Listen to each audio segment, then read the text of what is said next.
In today's story, we bring you a heartbreaking journey of love, memory, and the silent battle of a husband who refused to give up. Our last winter together is not just a story.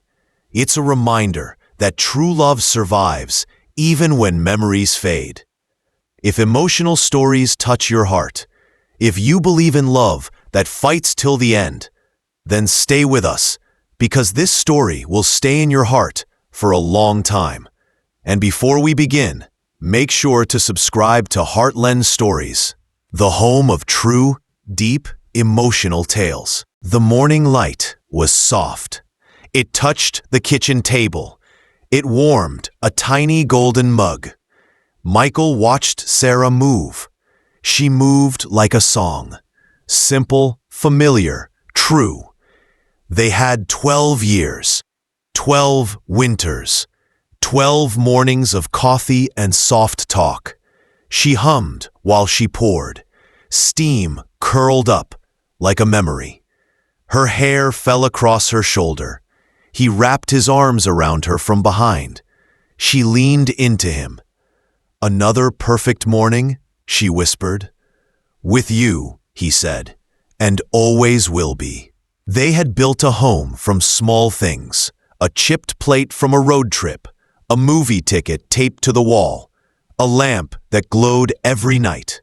Michael loved how she laughed at nothing, how she pressed her forehead to his when she was tired, how she called him silly names only at night. He didn't know the winter coming for them. He didn't know the quiet that would arrive. He only knew this warm kitchen, her hand in his, and he held on. Small things changed first. Little tremors in a steady life. A mug left where it didn't belong. A sweater in the wrong drawer. A name that came out wrong. One night, Sarah stood by the bookshelf. She blinked and asked, "What did I come for?" Michael smiled to hide the worry. "It happens to everyone," he said. Then she called him by a neighbor's name, an old friend's name. Once, twice. Dinner burned. Not often, but that night it did. She apologized, confused. Michael felt something tighten in his chest. He started leaving notes. "Keys are on the hook. I love you." He wrote the small things because small things were now anchors. Sometimes she would find them and smile. Sometimes she would fold the paper and forget why she smiled. And the cracks grew, almost invisible, under the floorboards of their days. The clinic smelled like disinfectant and old magazines. A man in a white coat sat across from them. Michael held Sarah's hand. Her fingers were cool. "Progressive memory loss," the doctor said. His voice was quiet and steady. The words fell like ice. "How long?" Michael asked. The doctor looked at the papers. "It is likely to worsen," he said. The sentence blurred into nothing. Outside, a winter breeze rattled the windows. Michael drove them home slowly. Sarah stared out the window. Distant. She mouthed a word and forgot it. That night he sat awake. He promised himself two things. He would learn everything, and he would not leave her side, even if she could no longer say his name.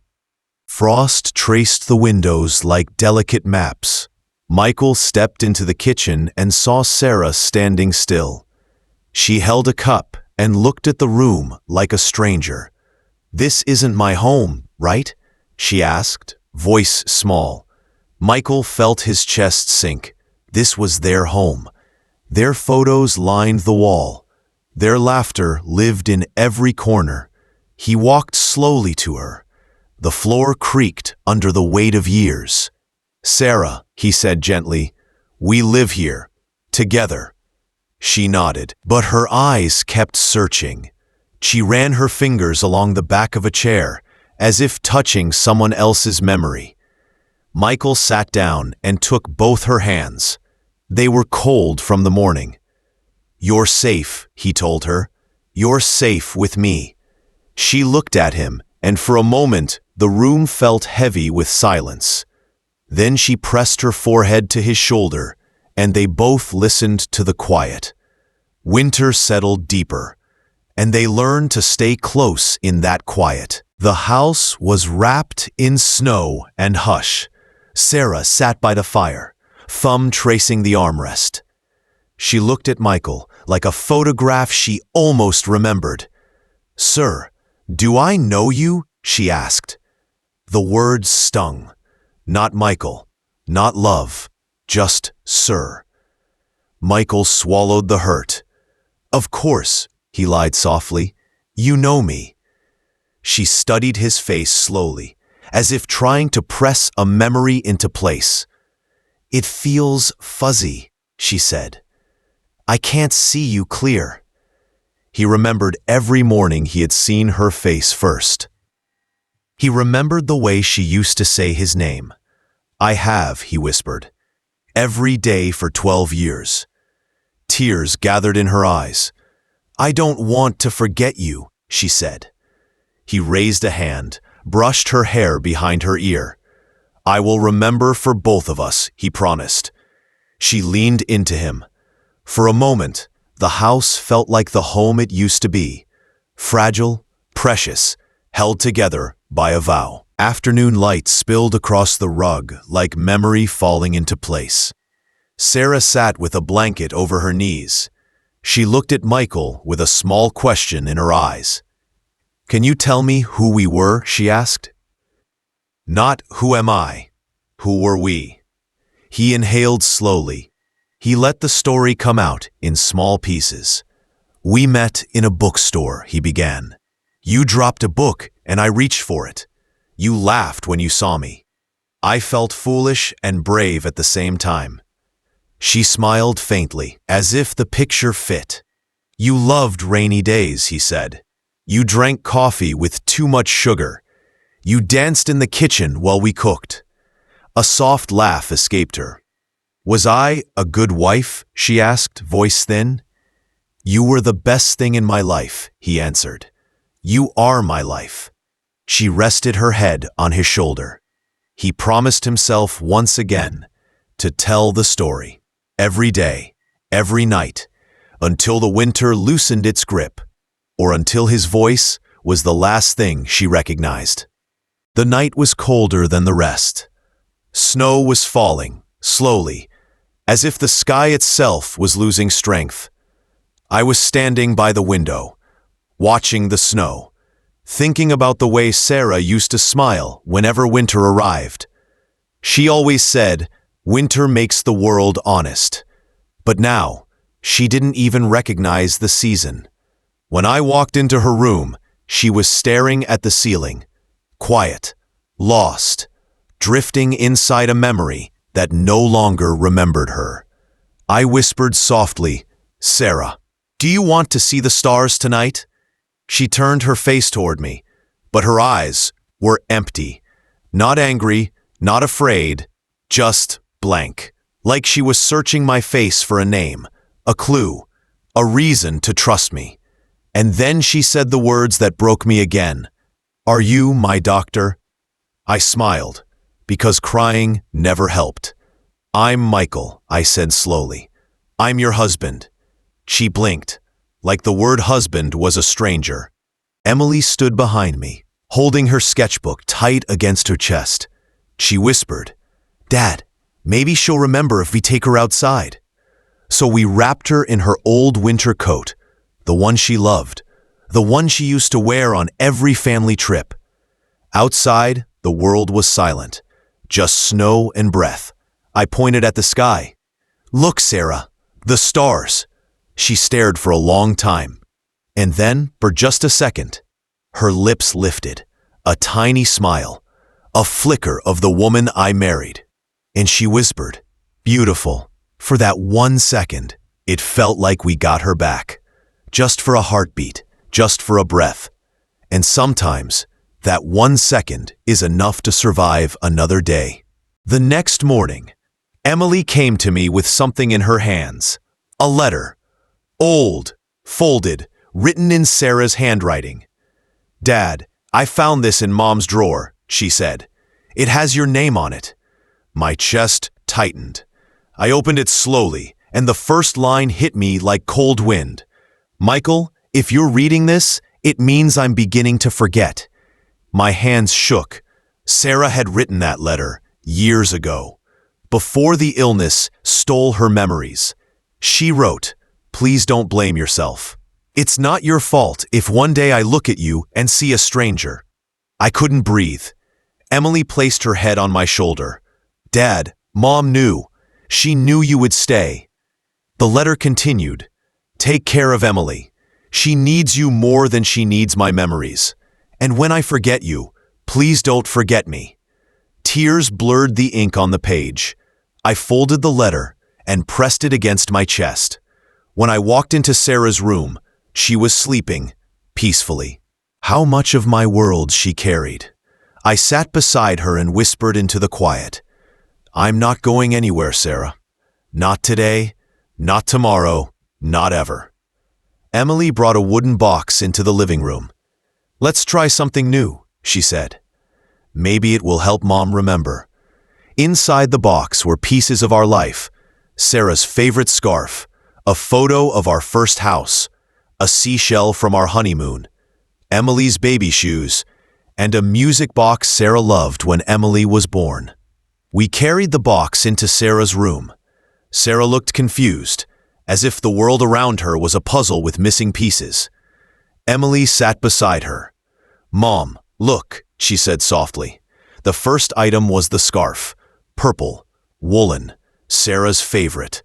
Sarah touched it, slowly, like it was something fragile. Her fingers ran across the fabric, and then her breathing changed. Not recognition, but something close. Next was the picture, our first home, where everything began. Sarah stared at it as if the house was a dream she once saw but couldn't fully remember. Then Emily handed her the music box. I wound it slowly. The melody filled the room, and suddenly, Sarah's eyes widened. Not fully aware, but not empty either. She whispered, "Emily." Our daughter froze. Her eyes filled immediately. "Mom, you said my name. You remembered my name." Sarah blinked, touched Emily's cheek, and whispered again, barely a breath, "My little girl." Emily broke into tears. I did too. The moment didn't last long. Within seconds, the confusion returned. But those two words were enough to heal weeks of heartbreak. The days grew colder. The nights longer. Sarah spoke less now. Sometimes, not at all. But every evening, I sat beside her bed and held her hand, hoping, praying, that somewhere inside her, the woman I loved was still listening. One night, as snow drifted outside and the wind whispered through the window, something happened. I felt her fingers move, a small movement, soft, weak, but real. She tightened her hand around mine. I looked at her face, pale, tired, but calm. She whispered, so quietly I had to lean close. "Don't let go, Michael." For a moment, the world stopped.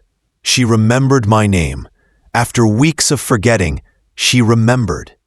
I held her hand tighter and whispered, "I'm right here, Sarah, and I'm not letting go. Not in this winter, not in any winter." She closed her eyes and rested her head on my shoulder. Outside, snow kept falling. Inside, I felt something fragile but beautiful. Hope. The kind that survives even when memories don't. The wind outside was beating against the windows, and inside, my heart was breaking quietly. That evening, Sarah found our wedding album on the table. She opened it, stared at the pictures, and then looked at me with confused eyes. Who is this man standing next to me? Her finger was on my face.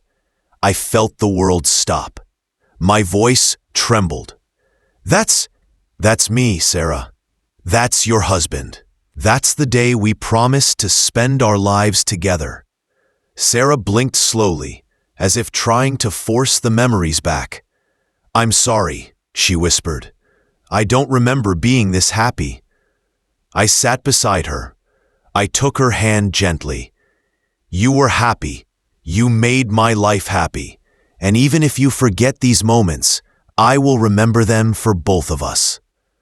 She tried to smile, a tiny, weak smile, and laid her head on my shoulder. Outside, snow kept falling. Inside, a love kept fighting. The next morning, Sarah woke up terrified. She didn't recognize the room. She didn't recognize the bed. She didn't recognize herself. Where am I? Her voice shook with panic. I rushed to her side. Sarah, you're home. You're safe. I'm right here. She backed away, as if I was a stranger. Her hands trembled. Her breath turned shallow. Then Emily entered quietly, her eyes already wet. Mom, it's me. It's Emily.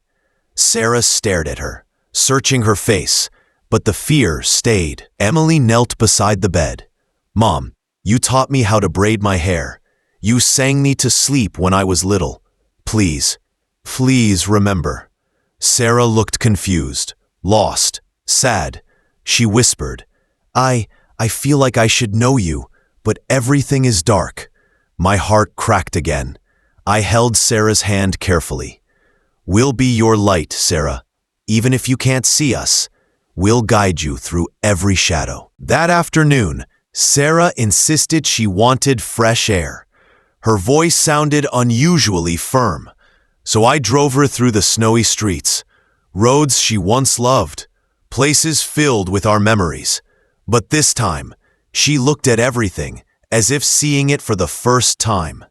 The bakery where we had our first date, she stared at it without recognition. The park where I proposed, she said it looked peaceful, not knowing it once held our joy. At one point, she asked, "Why are you looking at me like that?" I swallowed hard. Because this is where we built our life. She leaned her head against the window. Snowflakes slid down the glass, just like the tears I was holding back. I'm sorry, she whispered.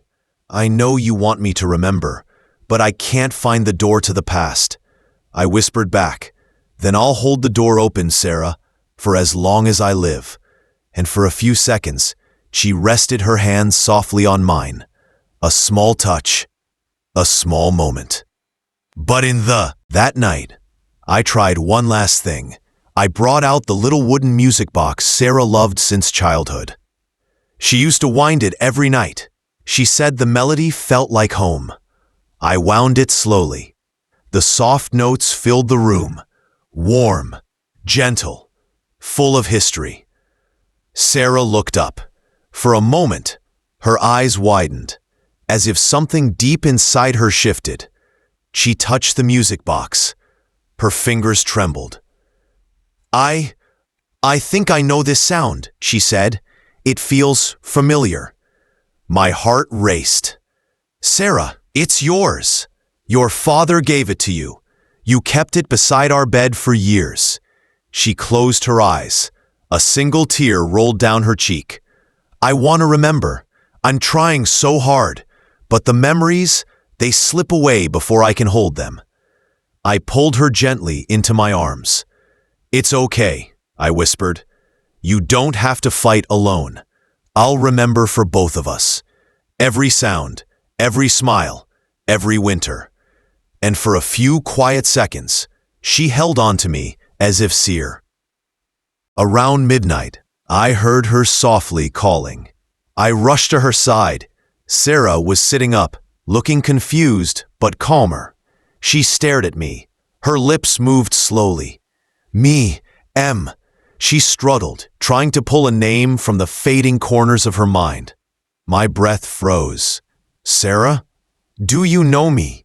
She touched my face, examining it like a puzzle piece she almost recognized. You're the man who loves me, she finally whispered. Not my name, not Michael, but the truth, the purest truth. I took her hand and kissed it. Yes, Sarah, I'm the man who loves you, always. She leaned against me, her voice weak. Thank you for staying, even when my world disappears. I held her close. In that dark winter room, with memories slipping like snowflakes, love still refused to fade. Every morning became a ritual, a promise dressed as routine. I made her tea, exactly how she liked it. 2 sugars, a splash of milk, never too hot. I placed the mug where she always reached first, a photo beside it, a note sometimes. Good morning, love. She would look at the mug, look at the photo, then look at me.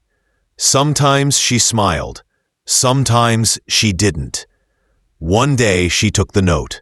She read it slowly. Her fingers traced my handwriting. "Who writes you love notes?" she asked. Voice small. "It's me," I said. "You're Michael. I always will." She nodded like she believed me.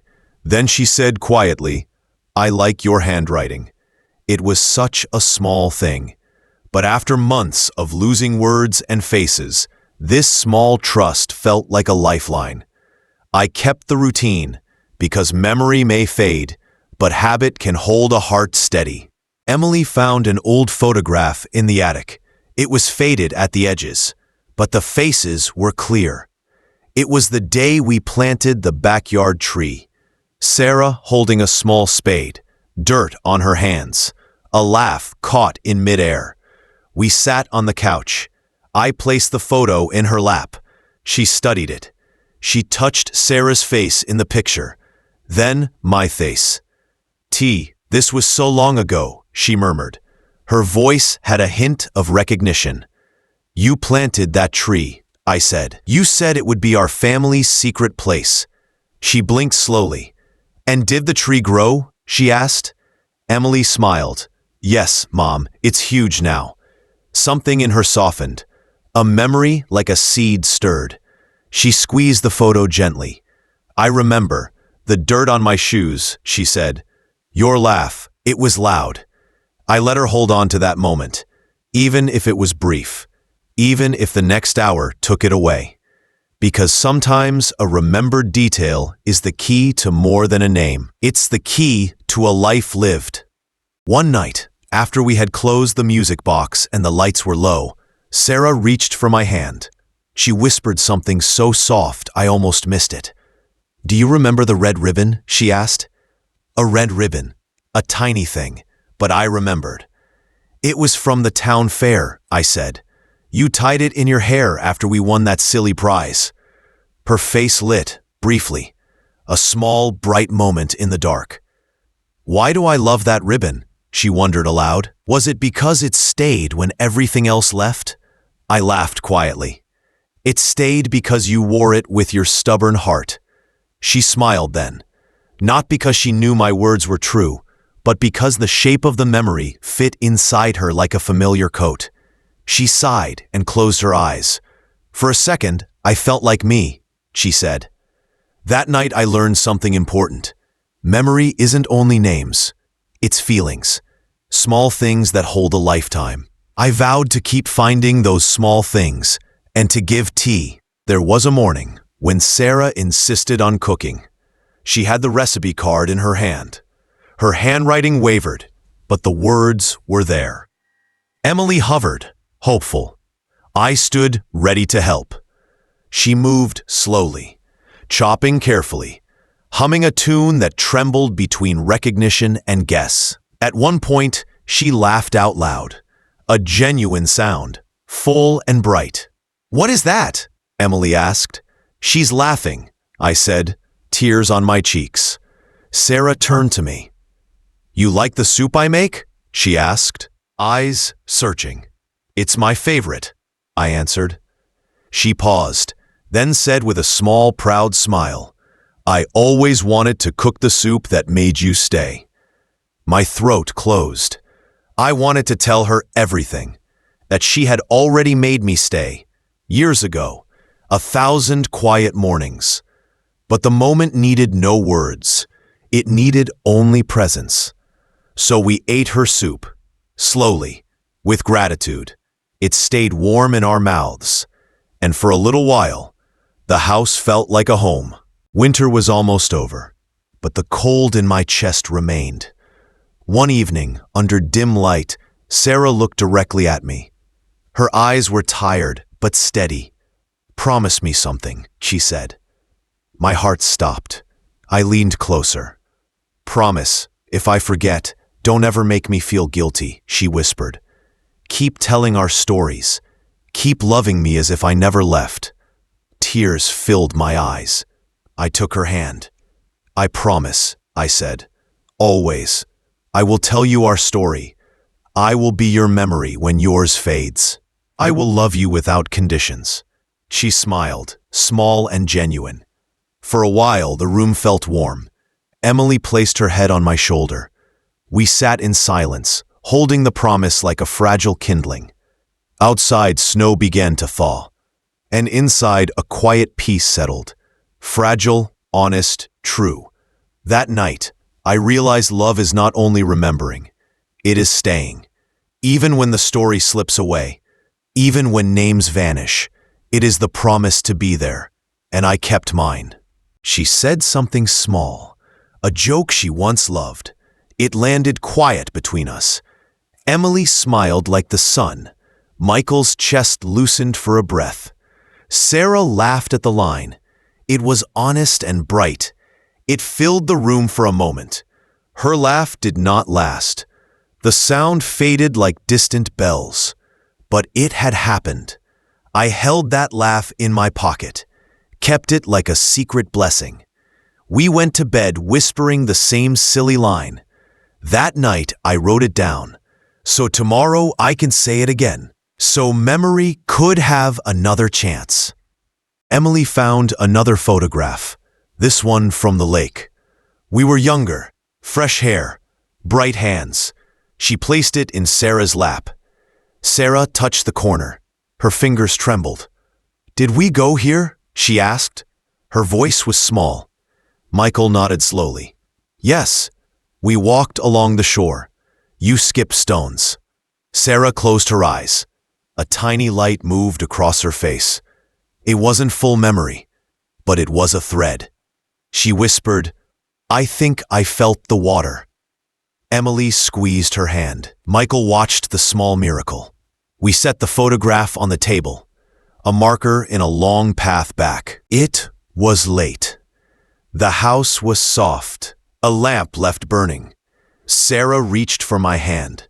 Her eyes were tired but warm. She said a name she used to call me. Not Michael, not Plain. A silly, private name from another life. The word landed like a gentle flag. It told me she remembered more than faces. She remembered feeling. I folded into that small sound. I answered with the memory of how she used to say it. She smiled, tiny and surprised. Emily peeked from the doorway.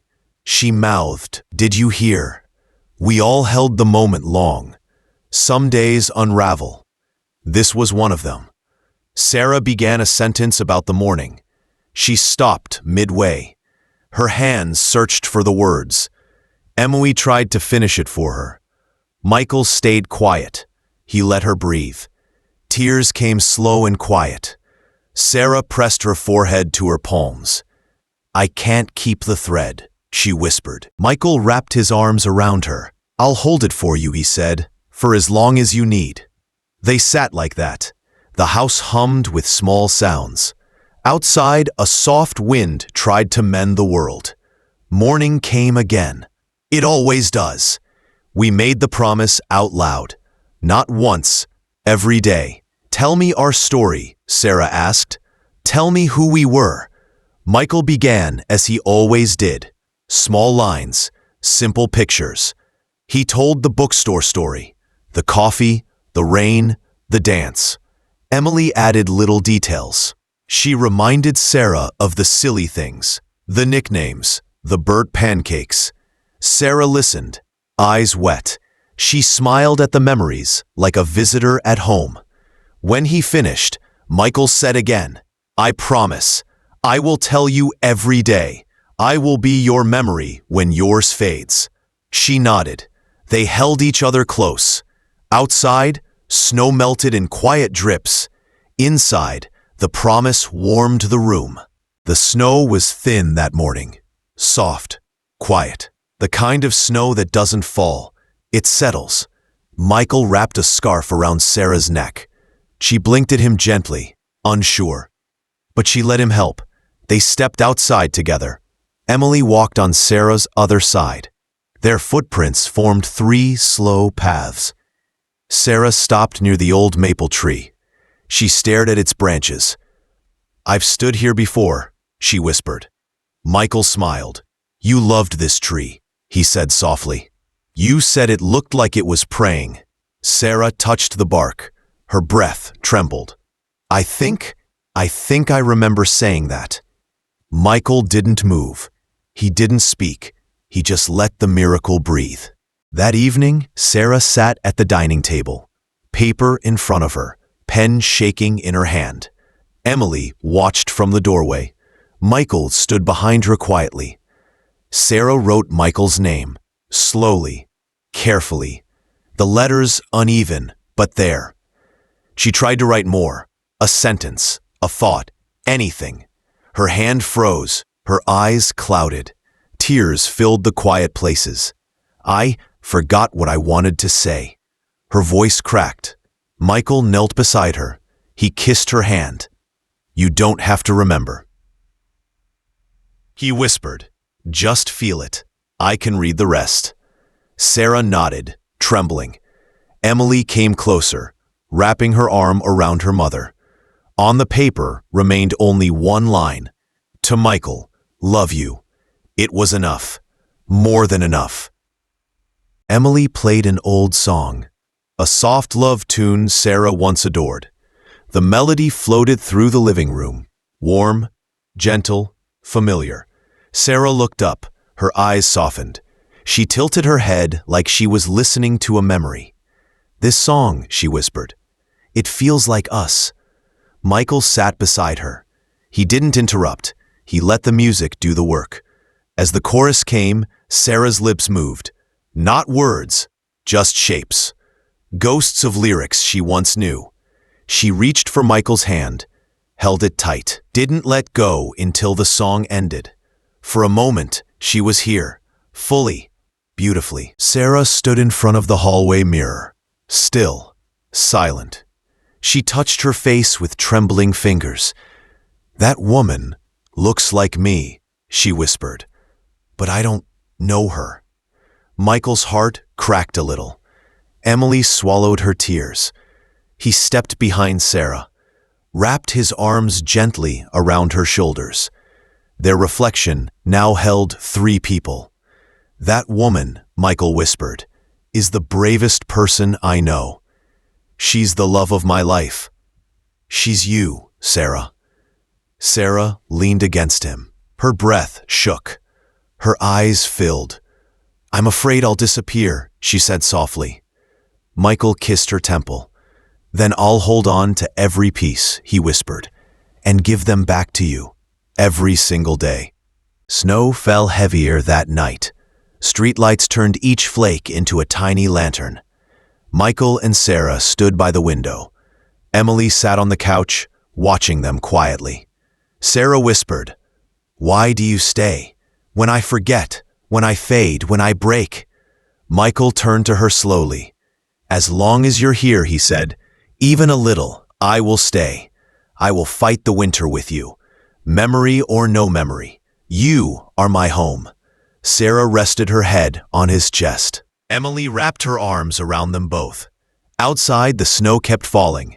Inside, love kept refusing to disappear. A quiet promise echoed through the room. "We will make it through this winter, together."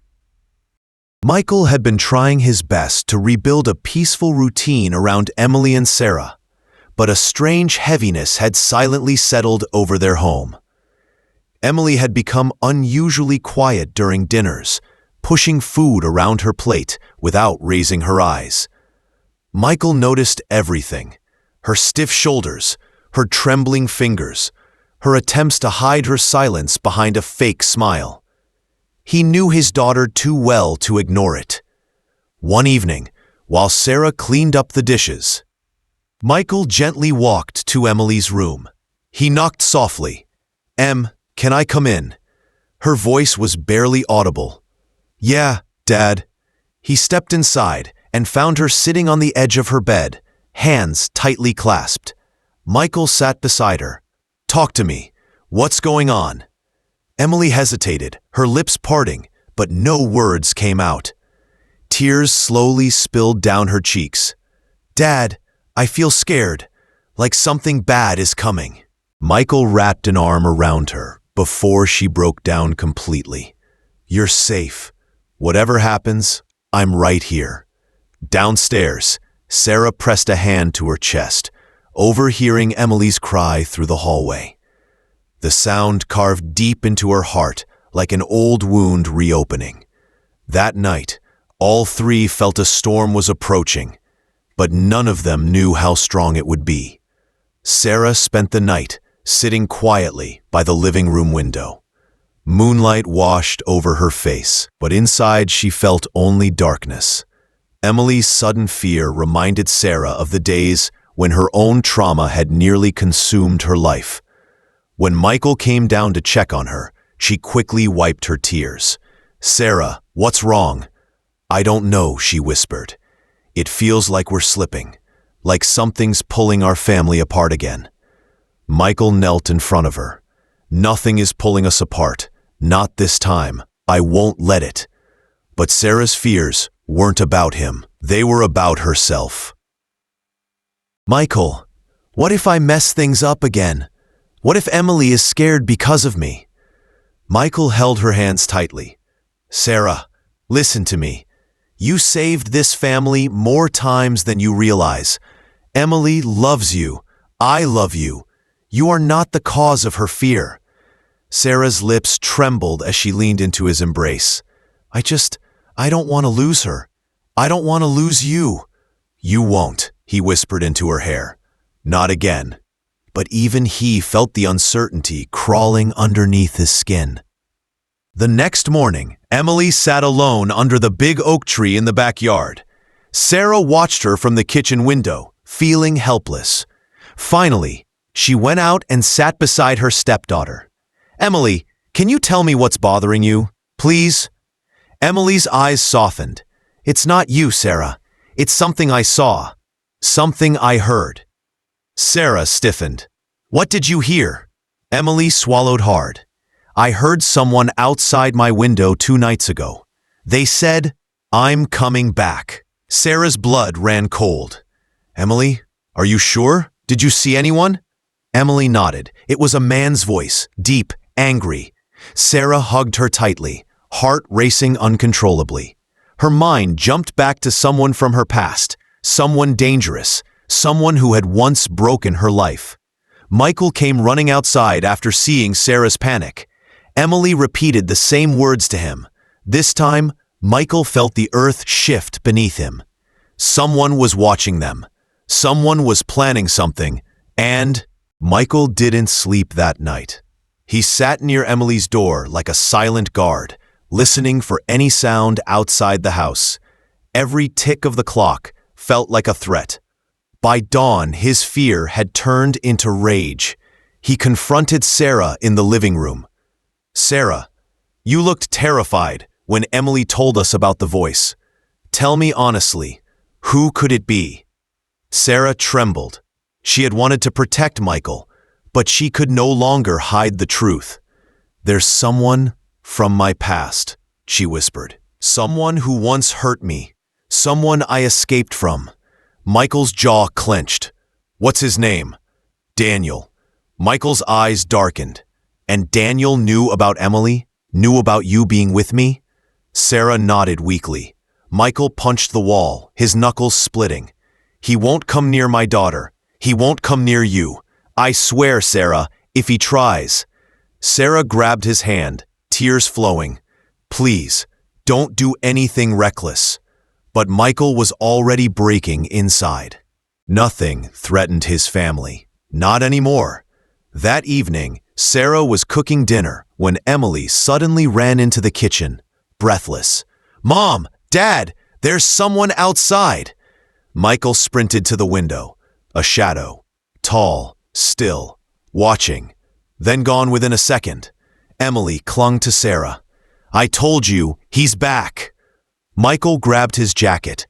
"I'm going out there." Sarah held his arm tightly. "No! You don't know what he's capable of." Michael's voice turned into steel. "And he doesn't know what I'm capable of when it comes to my family." Before Sarah could stop him, he rushed out into the cold night air. The storm had finally reached their doorstep, and now nothing would ever be the same again. The cold wind slapped Michael's face as he stepped outside, adrenaline pounding in his chest. The entire neighborhood was silent, too silent. Only the crunch of his boots echoed on the gravel pathway. He scanned every shadow, every corner, every flicker of movement. "Daniel!" he shouted into the darkness. His voice echoed back at him, but nothing answered. Inside the house, Sarah locked the doors, her hands shaking violently. Emily clung to her side, whispering, "Mom, Dad will be okay, right?" Sarah forced a smile and kissed Emily's forehead. "Yes, sweetheart, he's strong. He won't let anything happen to us." But deep inside, Sarah knew Daniel wasn't the kind of man who just watched. He stalked, he planned, and then he struck. Outside, Michael reached the backyard fence and saw footprints, fresh ones, leading toward the forest behind their house. His heart froze. "He was right here," Michael whispered, closer than he'd imagined. Watching them, studying the... Michael clenched his fists and followed the trail into the darkness. Inside the living room, Sarah sat on the couch, holding Emily close as the house filled with suffocating silence. Emily's voice trembled. "Mom, who is Daniel? Why is he after you?" Sarah inhaled shakily, knowing the truth could no longer be hidden. "Emily, before I met you and your dad, I was in a very bad place. Daniel was someone I trusted, someone I thought cared about me." Her voice cracked. "But he hurt me, he controlled me. And when I finally escaped, he swore he'd find me again." Emily tightened her grip around Sarah's waist. "So he came here because of you?" Sarah hesitated. "That's what I'm afraid of." Emily's eyes filled with tears, not of fear, but of protectiveness. "Mom, we're with you. Dad won't let anyone hurt us." Sarah stroked her hair, her heart aching. "I know. But your dad? Sometimes he acts without thinking. And Daniel, he isn't someone who fights fair." Just then, a loud thud echoed from the front yard. Sarah's entire body went cold.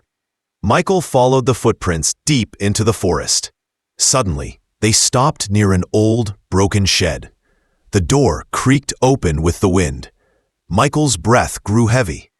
"Come out, Daniel." A soft, mocking laugh echoed from inside. Michael stepped in, fists ready. But the shed was empty. Then, a whisper behind him. "You're too slow, Michael."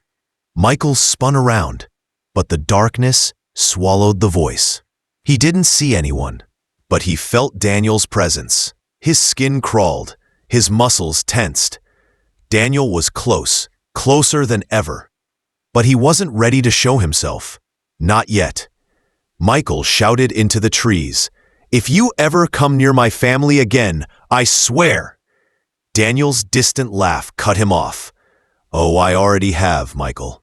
Much closer than you think." Michael's chest tightened in terror.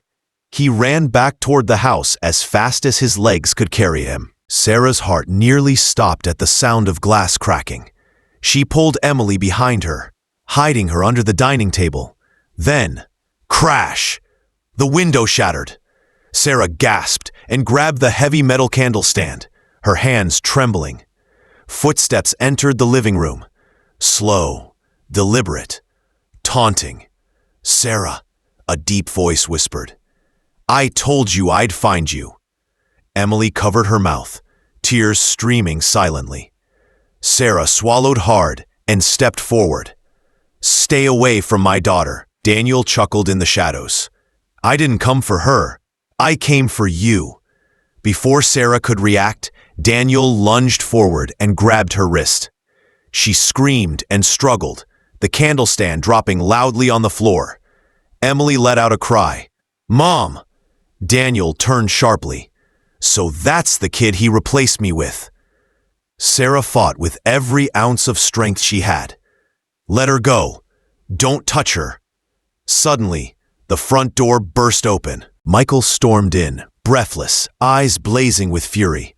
And there he saw it. Daniel gripping Sarah, Emily crying under the table, shattered glass everywhere. A sound tore from Michael's throat, raw, primal, terrifying. Let her go! Daniel smirked. Good timing, Michael. We were just catching up. Michael charged at him like a storm breaking free. They collided with such force that both of them slammed into the wall. Sarah struggled out of Daniel's grip and ran to Emily.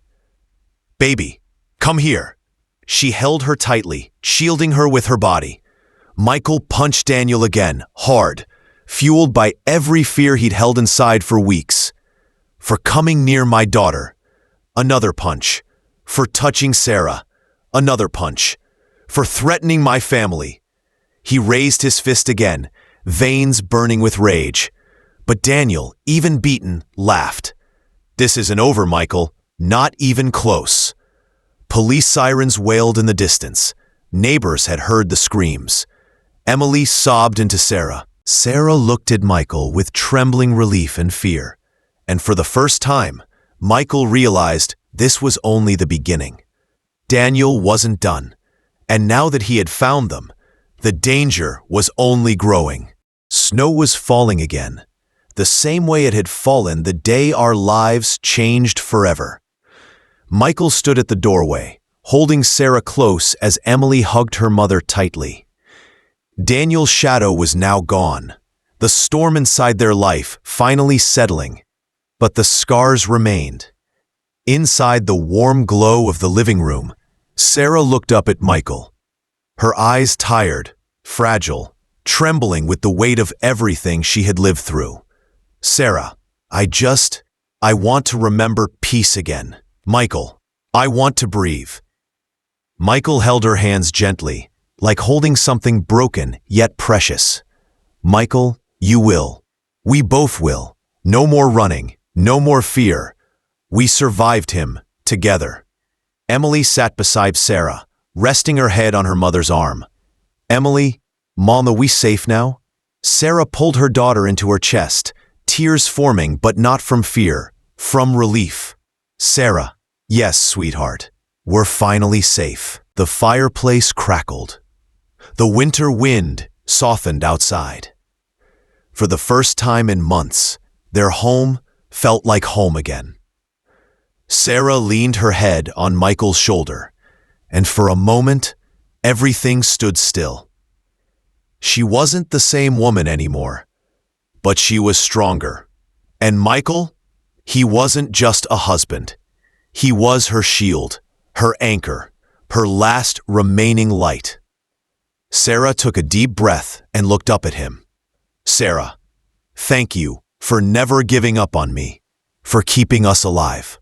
Michael kissed her forehead gently. Michael, I made a promise the day I married you that no matter the darkness, I would bring you back to the light. A soft smile touched Sarah's lips, the first real, peaceful smile in a long time. Emily, noticing it, whispered, Emily, Daddy, Mom is smiling again. Michael's eyes filled with quiet tears. He held both of them in his arms, a family rebuilt from pieces. And just like that, their last winter of fear ended. The season that broke them also brought them closer than ever. Outside, the snowfall slowed, then stopped completely. This wasn't the story of a perfect life, It was the story of a love that survived the impossible. A love that refused to fade, even in the coldest winter of their lives. Thank you for watching this emotional journey. If this story touched your heart, then don't leave just yet. There is another powerful video waiting for you right here on the screen. Tap it and continue the journey with us. And don't forget to subscribe to Heartland Stories, where every story speaks to the heart, and every video brings you closer to the emotions that truly matter. See you in the next story.